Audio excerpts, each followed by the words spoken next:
In our last video, I attempted to point out the hermeneutical nature of this course, and I emphasized that this course is primarily about exegesis and interpretive methods. So in that respect, we leave the contextualization, the exposition, to you. This course is intended to introduce you to some of the more productive interpretive methods for use with the Pauline corpus. And one of the most basic and fundamental tools that you will use, one that I suspect many of you already use, is the critical introductory material, or what we call critical introduction. This week, we are talking about, among other things, critical introductory material, or critical introduction. And you've read some of that in the Bach article from Darrell Bock's book. That material was critical introduction. In this video, I just want to talk a little bit about what I mean by critical introductory material, or critical introduction. So, what do we mean when we're talking about critical introductory material or critical introduction? We're simply talking about those subjects which are discussed when we think about a biblical book and we discuss the author of that book. We discuss the date of that book. We discuss the purpose for which it was written. We discuss the audience to whom it was written. We discuss perhaps provenance or origin, the place from which it was written. Those are critical introductory materials, or the material of critical introduction. Now, since we're talking about those things this week, I just wanted to mention them. I wanted you to be clear on what we were talking about, and I wanted to mention some of the main sources that you can go to find good critical introductory material, because there are a lot of places you can go to find this material, but some of them are much better than others, and there are two that I want to mention to you today. The first one is called, literally, an introduction. It's the critical introductory material of the New Testament or the Old Testament, and you can purchase a New Testament or Old Testament introduction. Here's a New Testament introduction.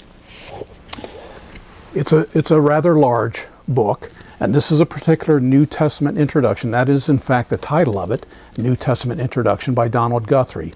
It's an older edition of a New Testament introduction, and you can find several New Testament introductions at various book vendors and Amazon and places like that.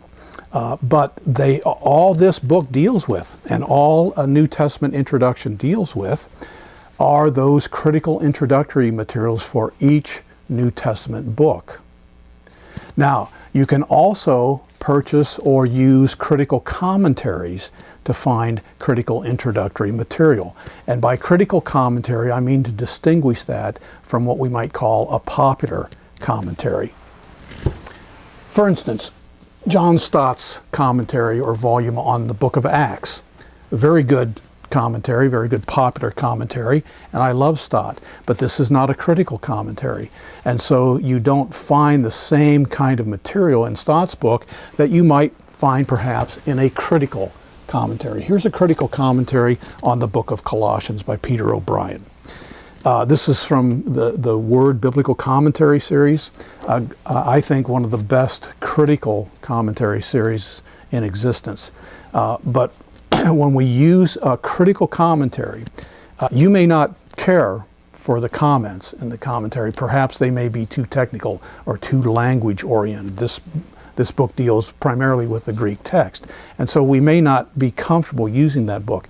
But the book is worth its price simply because it begins with critical introductory material. It begins with sometimes 50 to 100 pages of just a discussion of, in this case, the book of Colossians, and the authorship, the date, the purpose, the audience. And of course, many New Testament books have their own nuances and their own critical issues with which to deal. And so a commentary, a critical commentary volume on a particular book will deal with those nuances and those critical issues. In this case, Colossians, we deal with the Colossian heresy, or what some have referred to as the Colossian heresy, and O'Brien will have a large section on that. That's why these books are important. because they deal with these critical issues, these historical issues, these cultural issues, and other critical things that we need to understand as we do our exegesis, as we begin to interpret, so that we'll have the raw data, the good data, on which to build an exposition, on which to contextualize. Some of you are quite familiar with and probably use regularly a study Bible. While I don't recommend a study Bible for serious study, nonetheless, a study Bible usually contains critical introductory material at the beginning. Now, that is useful, but for the serious student, for the serious interpreter, you need to consult New Testament or Old Testament introduction, depending on where you're working, or critical commentaries for your critical introductory material.